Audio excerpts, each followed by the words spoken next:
Esta es la historia de un viaje.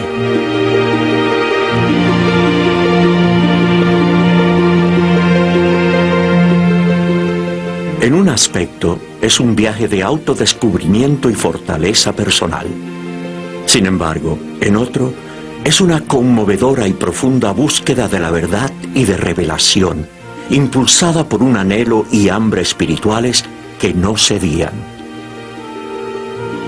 Esta es una historia de cómo encontrar nuestro camino, sobre cómo redescubrir antiguos caminos que llevan tiempo abandonados y olvidados, sobre la búsqueda de respuestas a los misterios espirituales. Esta historia es sobre dejar el hogar para encontrar el hogar. Un viaje compartido por un pequeño grupo de admirables individuos y sus familias: Scott Hahn, Marcus Grotay, Larry y Joera Lewis y Jeff Cavins.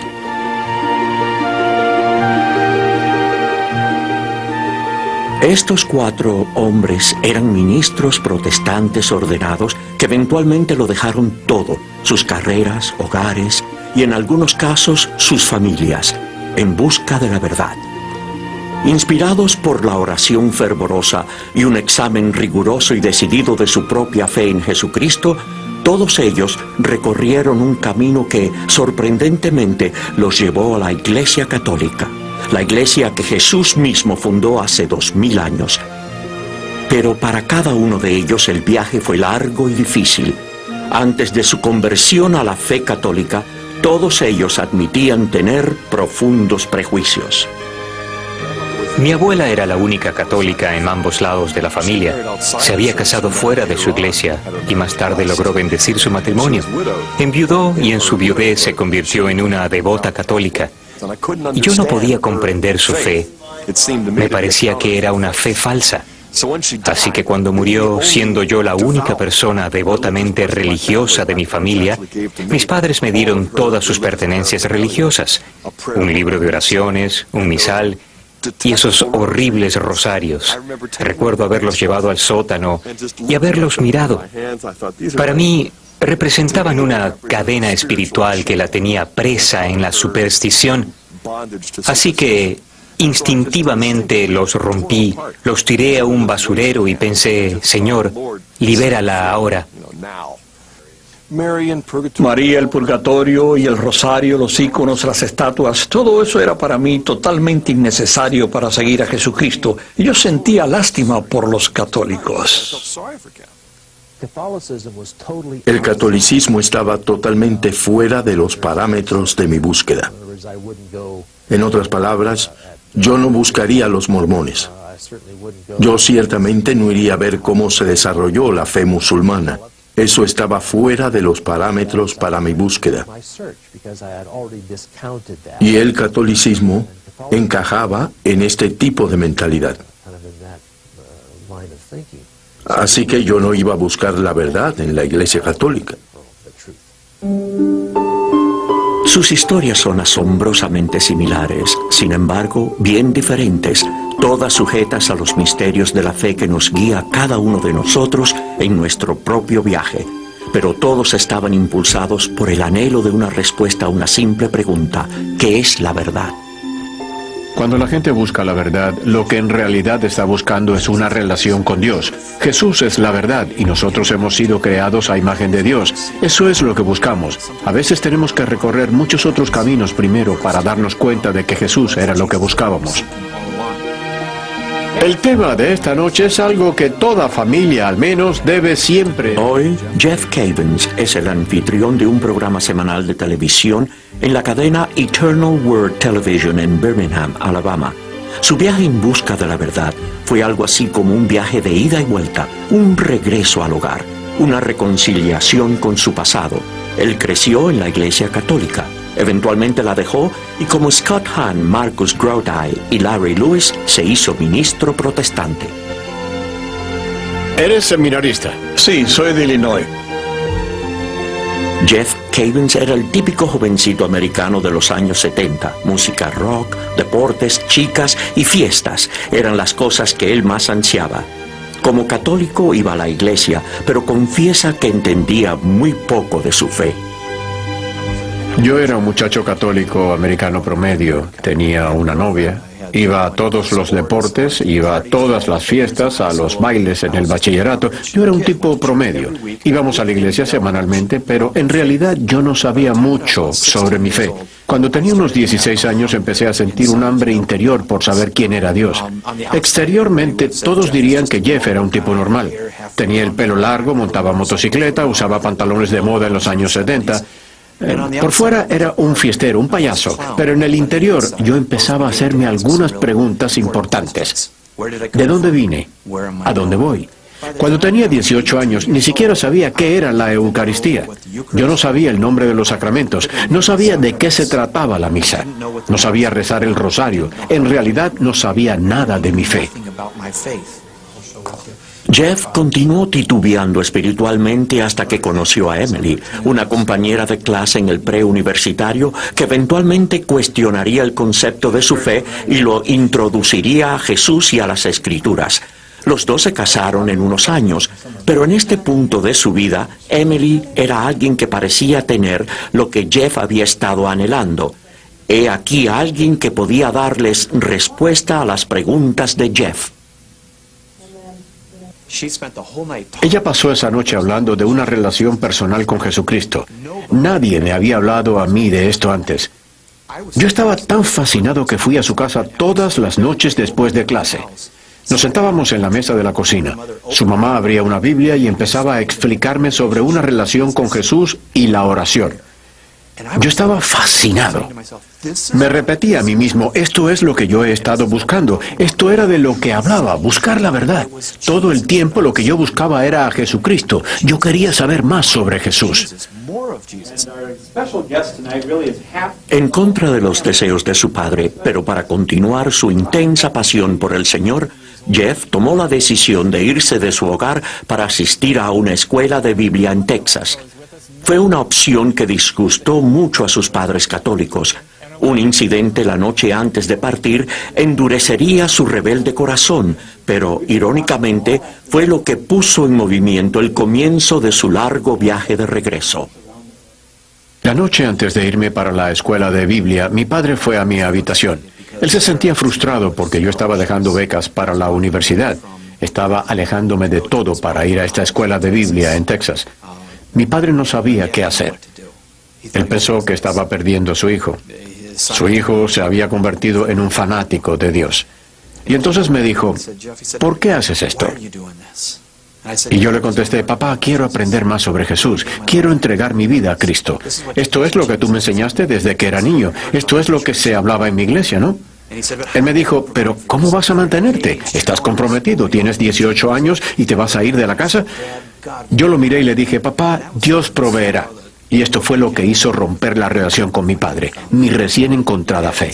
Y esa noche hizo algo que nunca había hecho y que nunca más hizo. Me agarró y me dio una trompada que me tumbó al suelo. Allí quedé en el piso.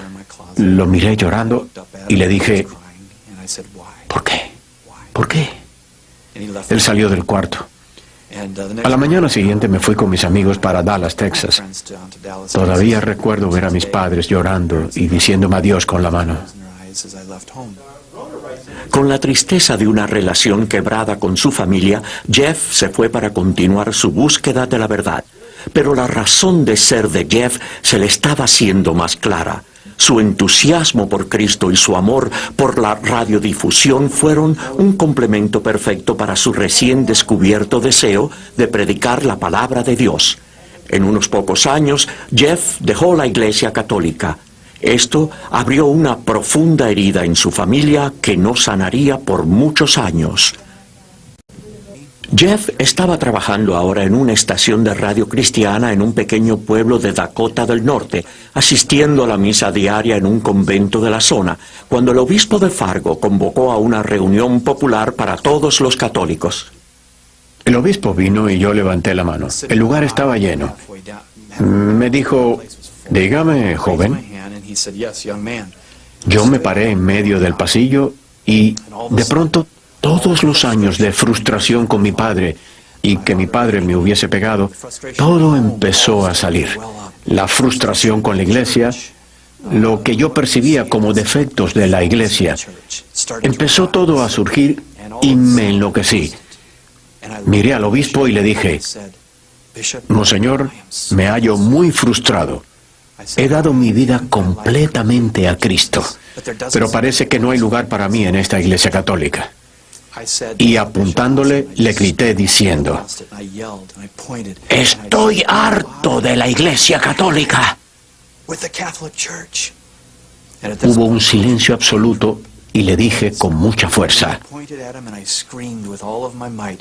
y de ahora en adelante no soy católico. Di media vuelta y comencé a caminar hacia la puerta cuando oí aplausos. Me volteé y vi que era el obispo y me dijo: luego quiero hablar contigo. Yo me fui. Me sentía muy frustrado. Esa noche no dormí. Desde luego, pensé que de seguro iría para el infierno. Por lo tanto, no pude dormir.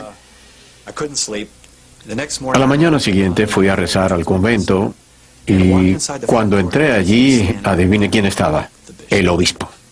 Yo sentí que se me iba la sangre del cuerpo y pensé: oh no.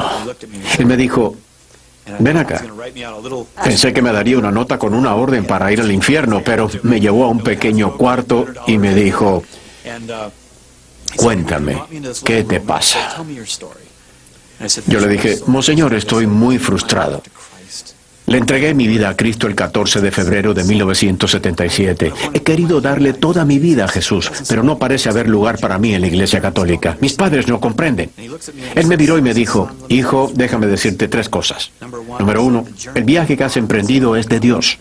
Él ha despertado el hambre en tu corazón. Número 2, voy a llamarte Pequeño Newman. Yo no sabía de qué estaba hablando. Pensé que era Al Newman, el personaje de la revista Mad. Me dijo: como el cardenal Newman, tienes el mismo celo, el mismo anhelo de las Escrituras y la verdad.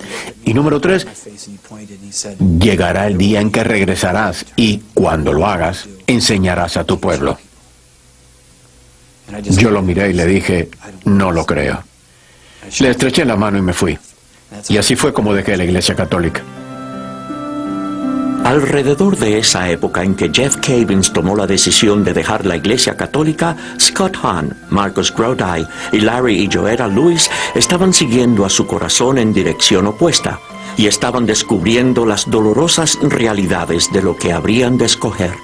Scott Hahn asistió a una de las escuelas protestantes más conservadoras del país. Él tenía una profunda pasión por Cristo y las Escrituras. A la edad de 26 años se le pidió que fuese el decano de un seminario protestante, pero al igual que muchos de sus colegas, Scott tenía ideas equivocadas sobre la Iglesia Católica Romana que eran profundas. En una época él veía al Papa, y en particular el cargo del Papa, como el anticristo, el líder de la Iglesia que él creía había distorsionado y malinterpretado las enseñanzas de Jesús a través de los siglos. Yo era anticatólico porque cuando miraba hacia la Iglesia Católica veía algo que ninguna otra denominación de la tierra decía ser: la única, verdadera Iglesia fundada por Cristo a través de sus apóstoles, gobernada por sus sucesores con autoridad divina y un jefe infalible. Yo me formé recibiendo instrucción de hombres que tenían un profundo aprecio por la Reforma protestante, especialmente los escritos de Martín Lutero, y de él yo adquirí una fuerte repulsión por lo que la Iglesia Católica representaba, porque yo veía a la Iglesia Católica como corruptora del Evangelio sencillo, complicándolo con toda clase de invenciones humanas que no tenían por qué estar allí, y que no estaban allí al principio. María, el Papa, el purgatorio, los santos, los sacramentos y todo lo demás. ¿Era yo anticatólico? Sí, era anticatólico con una especie de venganza, porque yo veía a la Iglesia Católica como una institución humana. Yo no podía discernir la institución divina. Es muy parecido a cuando alguien oye hablar maravillas de los vitrales de una parroquia en particular. Va uno allí, se para en la acera y mira, y lo que ve son estas ventanas de cristal de colores y piensa: ¿y por qué tanto alboroto? No tienen nada de particular, pero no las mira desde adentro, y eso es lo que la oración y el estudio me llevaron a ver. Yo miré a la Iglesia Católica desde adentro y descubrí el trabajo de Jesucristo, mi Salvador. Hoy, Scott, su esposa Kimberly y sus niños viven en Steubenville, Ohio. Scott es profesor de teología en la Universidad Franciscana y toda la familia es ahora miembro de la Iglesia Católica. El viaje de Scott hacia la fe católica comenzó cuando empezó a cuestionar una de las enseñanzas básicas de Martín Lutero, sola fide. Lutero, junto con Juan Calvino, discrepó de las enseñanzas de la Iglesia Católica. Ellos sostenían que la justificación o el perdón de nuestros pecados por Dios sucede solo por medio de la fe. Ellos propugnaban que solo tenemos que creer en Dios y nuestros pecados serán perdonados, que solamente creer en Dios nos asegura el cielo. No importa cómo decidamos actuar o responder a ese amor. Esas ideas crearían una enorme división dentro de la Iglesia Católica y marcan el comienzo de la Reforma y la aparición de las iglesias protestantes. Scott Hahn, después de cuidadoso estudio y oración, llegó a descubrir el hecho histórico de que Lutero y sus seguidores hicieron cambios en las Escrituras para ajustarlas a sus creencias personales. Martín Lutero y Juan Calvino habían malinterpretado y falsificado las enseñanzas de San Pablo sobre el punto de justificación por la fe, al insistir que la justificación es solo por la fe. Lutero tuvo efectivamente que insertar la palabra alemana solo en Romanos 3:28, y una vez que lo hizo, lo convirtió en su grito de batalla. El lema de la Reforma protestante era sola fide, solo la fe, una frase que San Pablo nunca usó, una frase que Lutero tuvo prácticamente que inventar. En efecto, una frase que el Espíritu Santo solo inspiró en uno de los autores del Nuevo Testamento, San Santiago, en la Epístola de Santiago 2:24. No es solo por la fe que el hombre se justifica. Por eso es que Lutero llamó a la Epístola de Santiago una epístola de paja, porque contradecía lo que él estaba convencido era el Evangelio, el puro y simple Evangelio. Mientras más yo empezaba a comprender que el Dios que justifica es un Padre, y al justificarnos Él no solo está exonerando o perdonando a criminales como juez, sino que Él está adoptando y reconciliando a los hijos e hijas con Él mismo a través de su Hijo eterno. Más cuenta me daba de que la justificación no podía ser solo por la fe, porque así no es como una familia funciona. Es imposible para una criatura simplemente decir, mira papá, yo te creo, y eso es suficiente. Yo no tengo que obedecerte, pero por gratitud y porque tengo buen corazón te obedeceré si me parece. Pero yo no tengo que obedecerte para ser tu hijo. Bueno, esta clase de actitud es rebelión y es lo opuesto a la fe. Así que mientras más me adentraba en los escritos de San Pablo y comprendía mejor los antecedentes de compromiso de Pablo, más me daba cuenta de que Lutero lo interpretó todo muy mal. Los primeros protestantes también enseñaban lo que era llamada sola scriptura, que las escrituras por sí solas son la fuente de toda la autoridad en la Iglesia, que la tradición en la Iglesia y lo que ha sido transmitido por los primeros apóstoles al resto de la Iglesia en los siglos subsiguientes no tiene autoridad alguna. Descubrí que en ninguna parte la Biblia enseña que las Escrituras solas son nuestra única autoridad. Por el contrario, descubrí que la Biblia señala la sagrada tradición, como se encuentra en Tesalonicenses 2:15 y en 3:6. Pablo dice, conserven las tradiciones que reciben de nosotros, por escrito o de palabra. Así que tenemos la Escritura y la tradición oral, y a los tesalonicenses se les enseñó que tenían que conservar ambos. Para Scott, el punto final para el que tenía que encontrar respuesta era el papel del Papa. ¿Quién era este hombre? ¿Y tenía él en realidad la autoridad para ser el pastor de 1 billón de católicos en todo el mundo? Scott encontró la respuesta en las Escrituras, cuando Jesús escoge a Simón Pedro para ser el primer papa de su iglesia. Esto ocurre en el capítulo 16 de Mateo, cuando Jesús le da las llaves del reino. Todo comentarista católico o protestante que explica esos versículos sabe que Jesús estaba citando a Isaías 22:22, en donde el hijo de David, el rey Ezequías, le confía a uno de sus ministros reales las llaves del reino para que todo el mundo sepa que este hombre, Eliakim, ya no es solo un ministro real. Él es el primer ministro porque tiene las llaves del reino. Así que antes de esto, Pedro era uno de los 12 apóstoles, uno de los ministros. Pero una vez que Jesús le confió las llaves del reino, esto quería decir que Pedro era el primer ministro. Y eso era algo más que un puesto, era un deber. Así que aquí vemos a Jesús, hijo de David, estableciendo su reino a través de sus apóstoles. Y como dice en Mateo 19, Jesús les dijo, se sentarán en 12 tronos para juzgar a las 12 tribus de Israel, pero uno de ustedes será el primer ministro. Por lo tanto, al estudiar la Biblia, descubrí que no solo sola fide era falso, sino la sola escritura también. Larry y Joetta Lewis tenían sólidas raíces en su crianza protestante. El padre de Larry había sido pastor de la Asamblea de Dios que inculcó en su familia el amor a Jesús y los guió en su fe.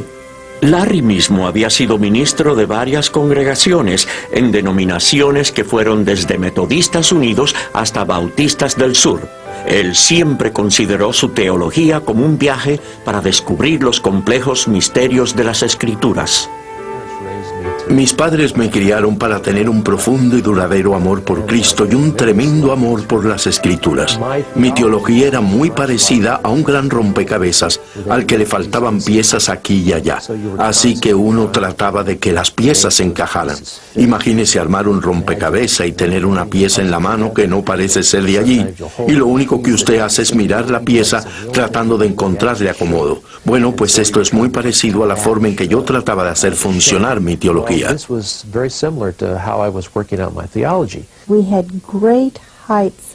Llegábamos a grandes alturas de éxtasis y profundos valles de desaliento, porque ser católicos no era lo que ninguno de nosotros había considerado y nunca pensamos que querríamos serlo. Amábamos a nuestra iglesia, a nuestra gente. A Larry le encantaba su trabajo de pastor y predicador. Así que esto no era algo que nosotros estábamos buscando, porque no estuviésemos satisfechos con lo que teníamos.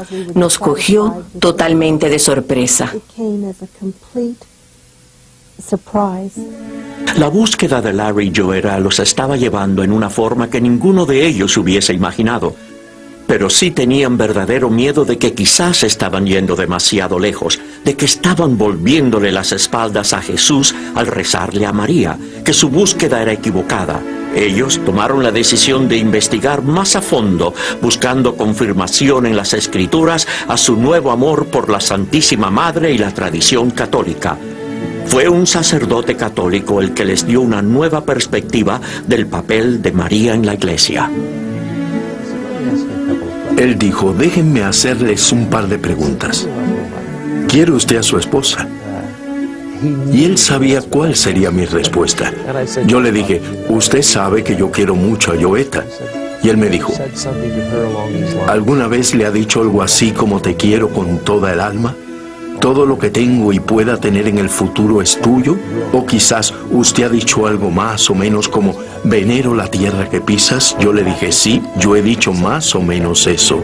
O algo como, Joetta, te adoro. Le contesté, sí, padre, yo he dicho todo esto porque es lo que siento. Él me dijo, pues bien, Larry, así es como nosotros nos sentimos con la Santísima Madre. La queremos mucho por el regalo que ella nos ha dado, el más preciado que jamás se le pueda ofrecer al mundo. Ella nos dio a Jesús y en este hermoso acto de renunciación de su parte, ella nos ofreció la vida eterna de manera que a través de la fe en Él podamos unirnos al Padre, ser uno con Él a través de Cristo. Y por nuestro gran amor y afecto por ella, hablamos de ella usando el lenguaje del amor. Y sin embargo me dijo, tú has dicho algo sobre Joetta que nosotros nunca diríamos sobre la Santísima Madre, porque nosotros no la adoramos, toda la adoración pertenece solo a Dios. Pero porque la queremos tanto, porque la vemos como nuestra Madre, sabemos que podemos confiar nuestras vidas a ella, nuestros cuerpos a ella, aún nuestras almas en sus brazos, sabiendo que ella nos llevará a lo profundo del corazón de Jesús. Quedé convencido. Yo sabía que nunca había pensado sobre esto antes, ni siquiera había considerado esta clase de amor y devoción. Al principio, temeroso de las imágenes y tradiciones que él había desdeñado, Larry comenzó un meticuloso estudio de las Escrituras, buscando cualquier señal de que las tradiciones católicas hubiesen efectivamente distorsionado la palabra de Dios. Íbamos a librerías católicas 3 y 4 veces al día. El empleado nos decía, ¿han leído este libro o saben algo sobre este otro? Y yo decía, me lo llevo. Y este otro también. El empleado insistía, ¿no quiere saber algo sobre el libro primero? A lo que yo respondía, no importa. Si es sobre la Iglesia Católica, lo queremos. Después nos dimos cuenta que en ese primer año habíamos gastado más de $5,000 en libros y cintas. Todo nos parecía poco. Leíamos todo lo que podíamos encontrar. El catecismo fue la mejor teología sistemática que yo había leído en mi vida, y yo había leído varias. Esto fue el principio para encontrar las piezas que faltaban. Como ese rompecabezas de que hablamos antes, las piezas estaban cayendo en su lugar a una velocidad vertiginosa. Empezamos a descubrir cosas que nunca habíamos considerado y compararíamos las Escrituras y lo que los primeros padres de la Iglesia decían con lo que el catecismo decía, y en áreas que son muy familiares para los católicos, pero muy poco conocidas por mí como ministro protestante. Estábamos encontrando la riqueza de la Iglesia y la profundidad de la Iglesia. Era sorprendente, emocionante. Las verdaderas implicaciones de lo que estábamos encontrando como cierto es que si la verdad es una persona, y Jesús dijo, yo soy la verdad, entonces cuando Él dijo, síganme, Él dijo, sigan la verdad. Y lo que estábamos encontrando en el catecismo y los libros que leíamos, los primeros padres de la Iglesia, lo que estábamos viendo era que la fe católica era tan substancial, tan enraizada en las Escrituras, expresada tan hermosamente en la primera Iglesia y en las subsiguientes Escrituras de los padres de la Iglesia, que esta parecía ser una verdad que era más fuerte, más reveladora, la verdad más completa que hubiéramos visto hasta ahora. Las Escrituras nos dicen que cuando Jesús fue ante Poncio Pilato el día de su crucifixión, Pilato le dijo a Jesús, ¿eres tú rey? Jesús le contestó, tú dices que yo soy rey. Para esto nací y por esta causa vine al mundo, para ser testigo de la verdad. Todo el que es de la verdad, escucha mi voz. Y Pilato le contestó a Jesús, ¿qué es la verdad? Marcus Grodi era un ministro luterano muy identificado con su congregación. Él sentía una profunda responsabilidad personal de guiarlos a la verdad. La búsqueda de la verdad es la mejor forma de describir mi viaje para llegar a la fe católica. ¿Cómo sé yo lo que es verdad? Como pastor, primero yo quería ser el mejor pastor posible para poder algún día presentarme ante el Señor diciéndole que yo había hecho mi mejor esfuerzo, dado los regalos y el talento y la gracia que Él me había dado.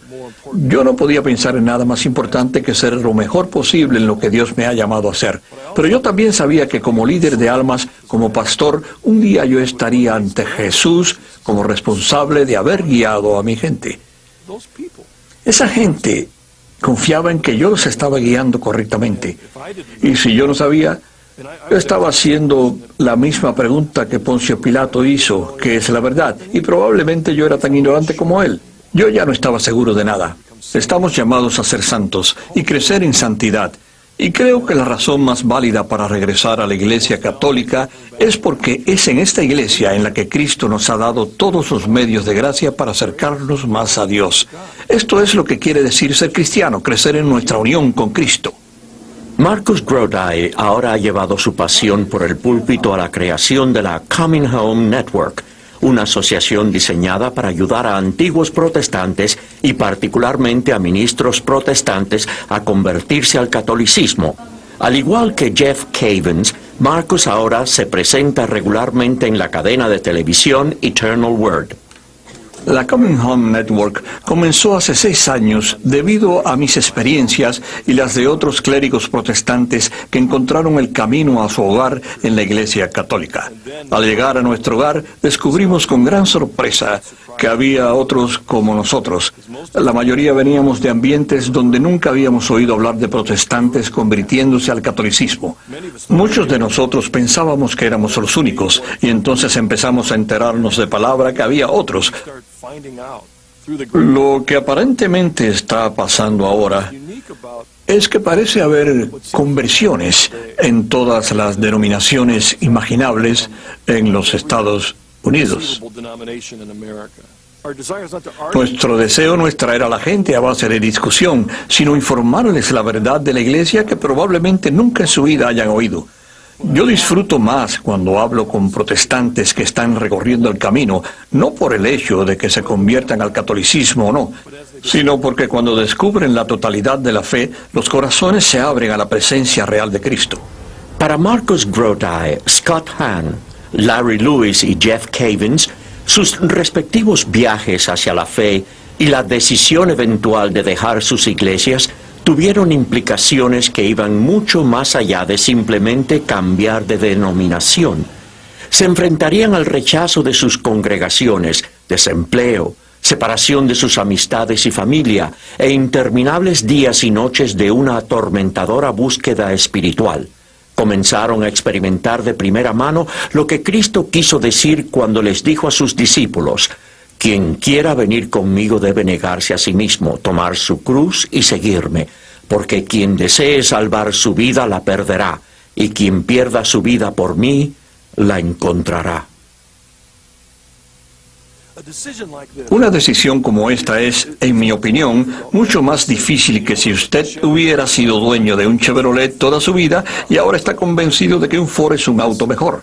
Es totalmente distinto. Esto llega a la raíz de la autoimagen de una persona, todo su apoyo, vocación, lo que iban a hacer el resto de sus vidas.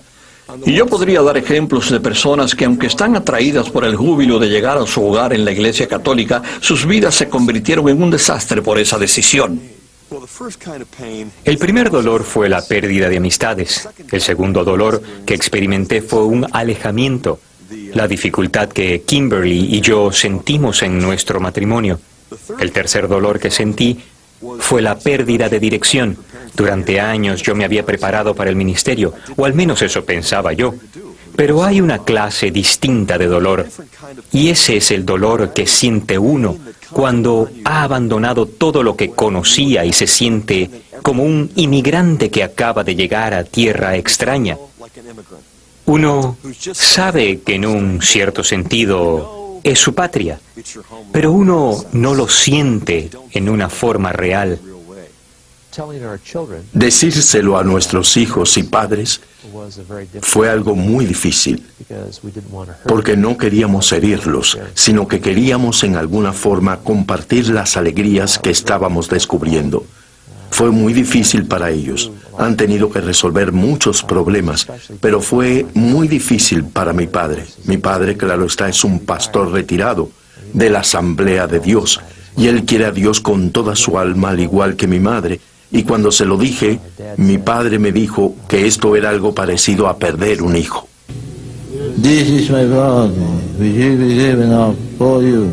El difunto obispo Fulton Sheen dijo: ni siquiera 100 personas en los Estados Unidos odian la Iglesia Católica Romana, pero millones odian lo que ellos erróneamente creen que es la Iglesia Católica Romana. La Iglesia Católica, para los que la ven desde afuera, puede ser como una especie de enigma. Algunas cosas parecen no tener sentido. En muchas formas es todo sobre la fe, el misterio de creer lo que no podemos ver con ojos humanos u oír con oídos humanos.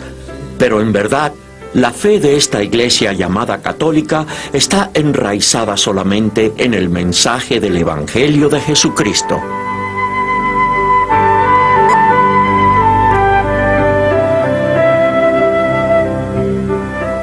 La salida de Lutero de la Iglesia Católica se conoció como la Reforma y fue el punto de partida para la primera iglesia protestante, la Iglesia Luterana. Después comenzaron otras iglesias protestantes cuando sus líderes no podían ponerse de acuerdo en lo que cada uno creía era la verdad. En los siglos subsiguientes, a menudo debido a desacuerdos sobre lo que era verdad y cierto, los líderes se separarían y formarían otra iglesia más. Hoy todavía hay una sola iglesia católica y más de 27.000 iglesias protestantes distintas en el mundo. Mientras otras iglesias a través de los siglos se han alejado de algunas de sus primeras enseñanzas y convicciones de fe, la Iglesia Católica no lo ha hecho. Y yo descubrí al menos 99 veces, y descubrí en cada caso que la Iglesia Católica era fiel a las Escrituras. Solamente la Iglesia Católica era totalmente fiel a las Escrituras. ¡Qué impacto tan agradable para mí! La Iglesia Católica, como la conocemos hoy, nos ha llegado en una línea ininterrumpida desde los apóstoles.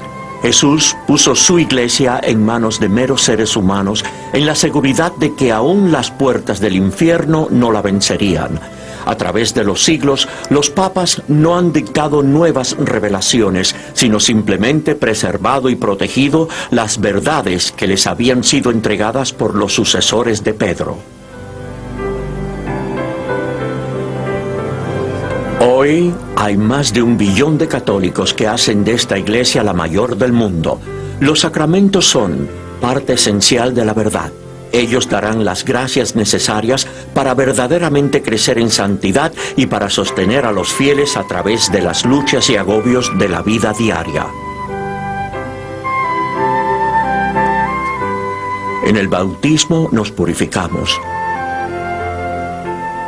En la confirmación recibimos al Espíritu Santo. En el matrimonio recibimos la ayuda de Dios para compartir nuestra vida con un compañero.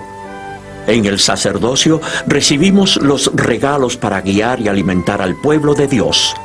En el sacramento de los enfermos recibimos sanación. En el sacramento de penitencia o reconciliación recibimos el perdón. En el nombre del Padre, del Hijo y del Espíritu Santo. Amén. En la celebración de la Eucaristía, el santo sacrificio de la misa, recibimos la Sagrada Comunión, o sea, el cuerpo y la sangre de Cristo. Este es el sacramento que Él instituyó con sus propias manos horas antes de morir.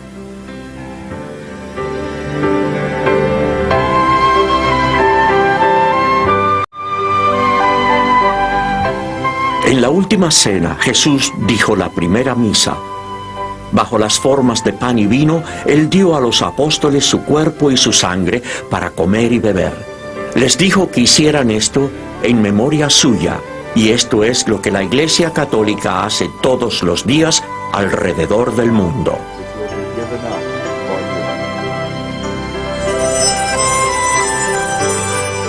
Para algunos de nosotros, llegar al hogar es una reunión alegre, un reavivar del fuego que una vez teníamos en la juventud. Para Jeff Cavins, venir al hogar significaría regresar a un lugar que él creía haber destruido. Representaría tratar de reconstruir algo que él creía había desaparecido para siempre. Él habló con otros que ya habían decidido regresar a la iglesia. Le sugirieron que se pusiera en contacto con el pastor de cuando era niño. Hablé por teléfono con Scott Hahn. Me sugirió que hablase con el pastor de mi niñez. Y yo le dije, bueno, es que mi pastor ahora es el obispo Dudley. Y me dijo, ¿quién? ¡Oh, él es fantástico!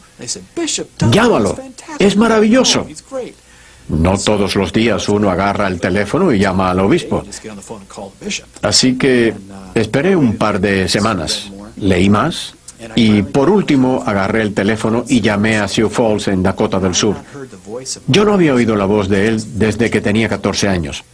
Nos mudamos cuando eso a otra parroquia y yo no estaba muy involucrado.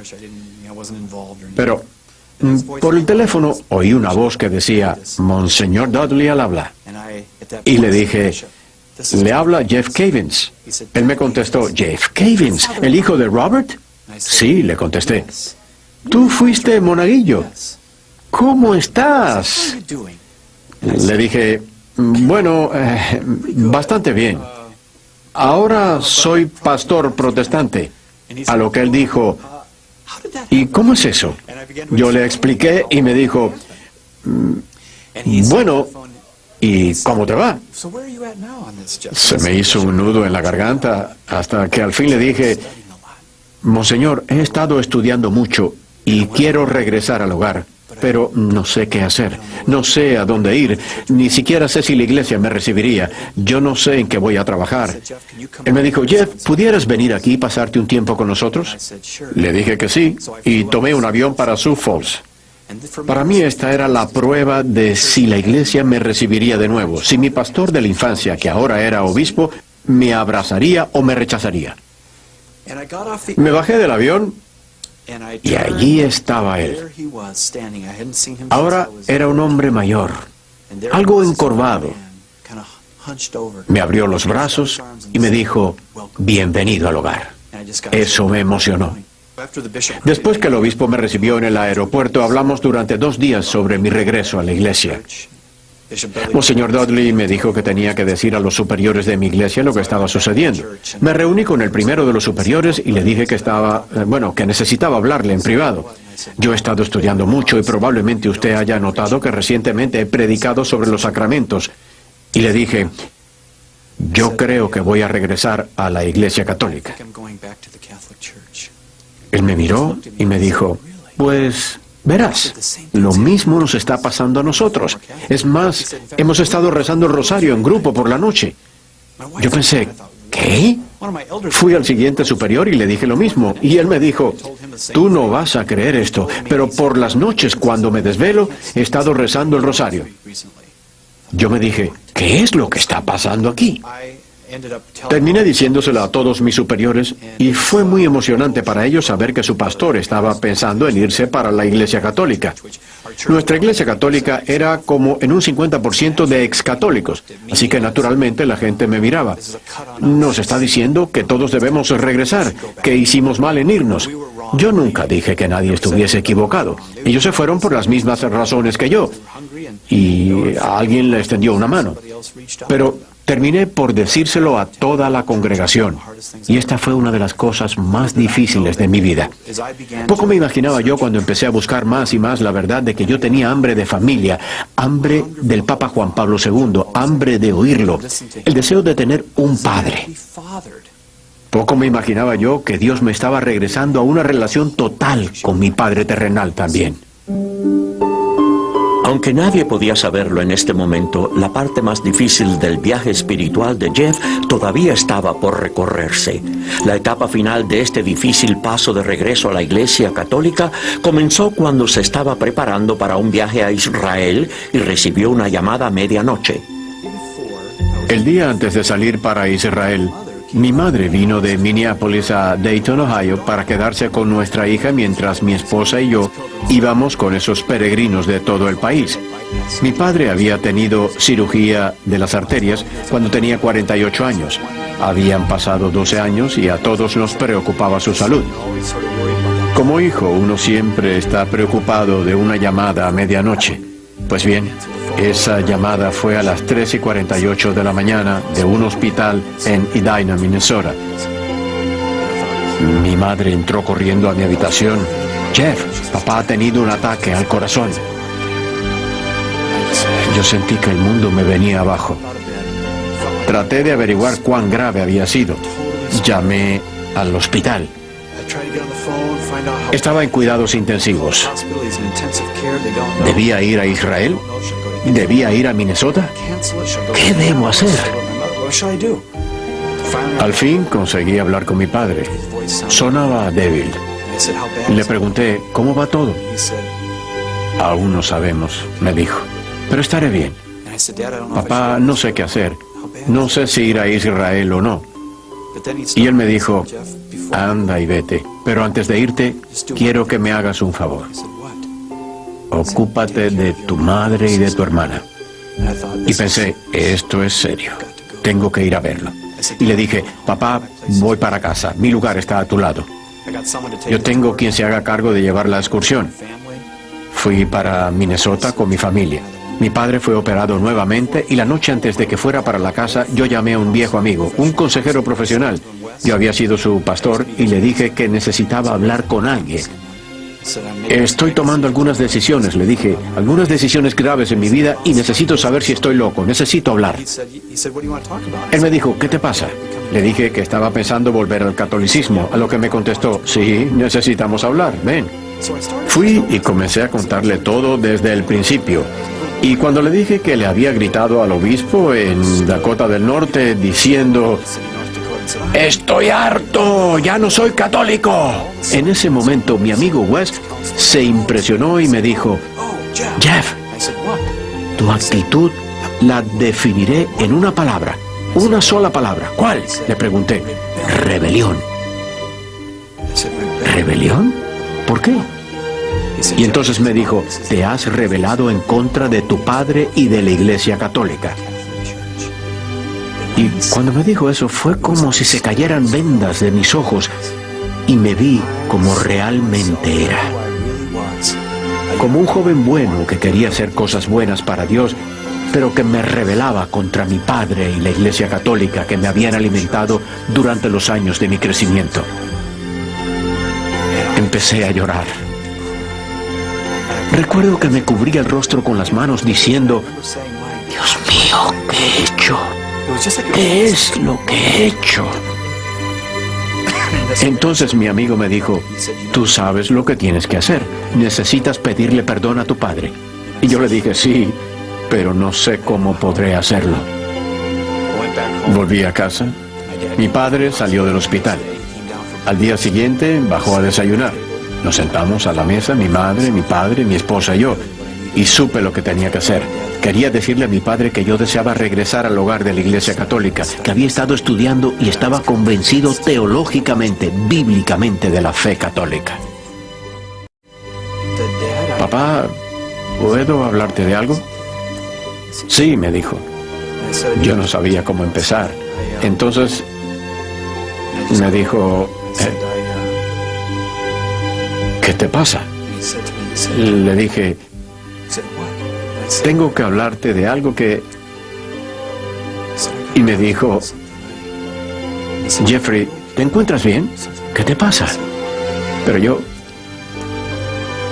Todo lo que podía pensar era en todos esos años, el enfrentamiento, cuando él me pegó, yo en el piso, todas las veces que me dijo que él no quería hablar más de eso. Uno siempre quiere que su padre lo considere. Pero todos esos años yo me sentía que él no me tomaba en serio. Solo lo miré y aún no podía hablarle. Hasta que al fin le dije, papá, me he rebelado contra ti. Y lo siento. Él me miró con lágrimas en los ojos y me dijo, tú no sabes lo que esto representa para mí. Cuando tu madre y yo nos casamos, yo me convertí al catolicismo. Y tuve una discusión con mis padres. Ellos murieron y nunca pude solucionar esto. Pero tú y yo hemos solucionado esto. Si es que vamos a descargar nuestros espíritus, hijo, yo necesito hablarte también. Y yo le dije, ¿qué? Me dijo, ¿recuerdas la noche antes de que te fueras de casa? Sí, le dije. Nunca lo habíamos hablado. Pero le dije sí. Y me dijo, siento mucho haberte pegado. No sé qué me pasó esa noche, pero he pensado en esto todos los días y es algo que me destruye. Lo siento de veras, pero lo que más me ha molestado fue lo que me dijiste después y que no he podido borrar de mi mente. Y yo le dije, ¿qué? Porque no lo recordaba.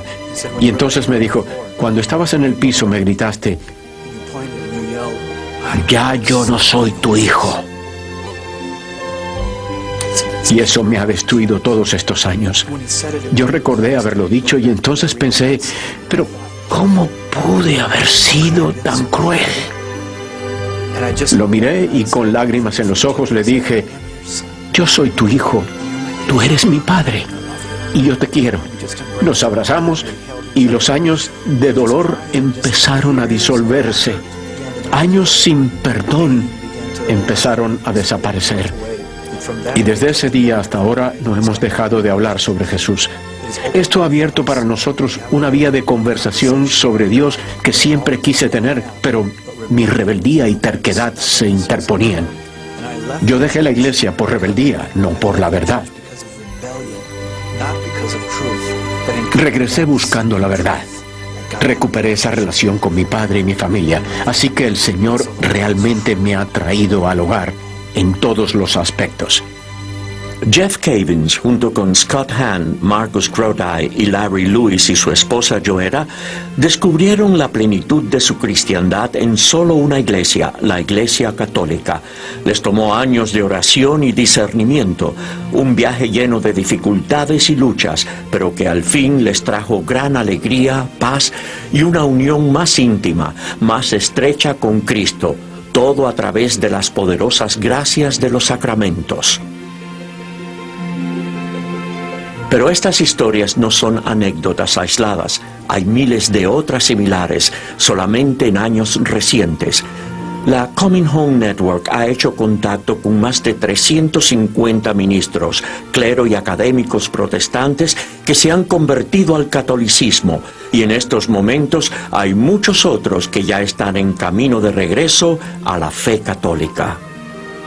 Pero, ¿qué es lo que tiene la Iglesia Católica que está atrayendo a tantos protestantes ahora? Quizás el padre Richard John Newhouse, quien por 30 años fuera un prominente pastor luterano y ahora es sacerdote católico, es quien mejor lo explica. Es la plenitud de la verdad lo que hace a la Iglesia Católica tan irresistible para mí.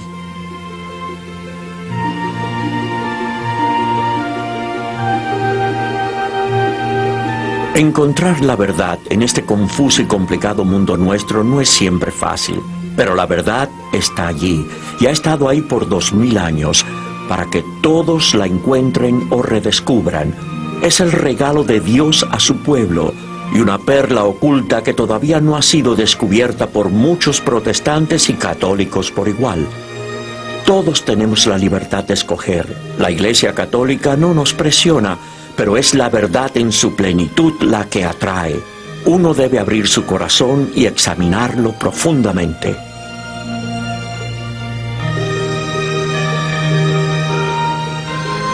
El apóstol San Pablo en una época peleó contra los primeros cristianos, pero vio la luz de la verdad y renunció a todo para convertirse en un ardiente defensor de la fe. Estos hombres han hecho algo parecido, con un celo y amor infinitos por la misma iglesia que el propio Jesús comenzó hace 2000 años.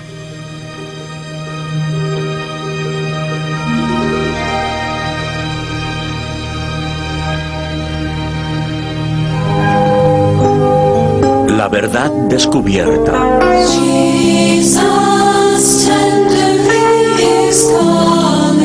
Producido en cooperación con Stepstones Productions, St. Louis, Missouri.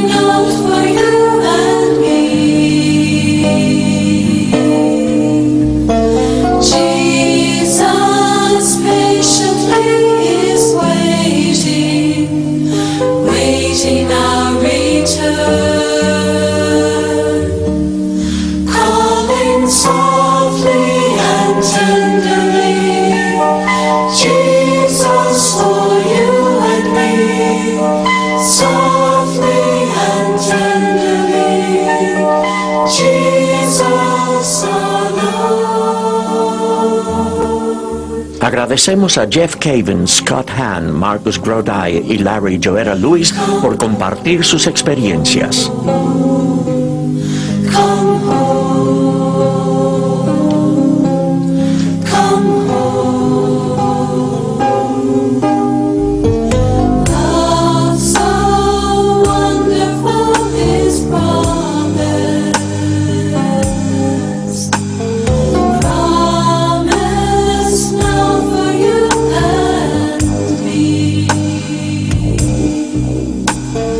Though we've sinned, the Lord is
Cualquier persona interesada en saber sobre la Iglesia Católica pudiera considerar algunos de los siguientes libros y páginas del Internet.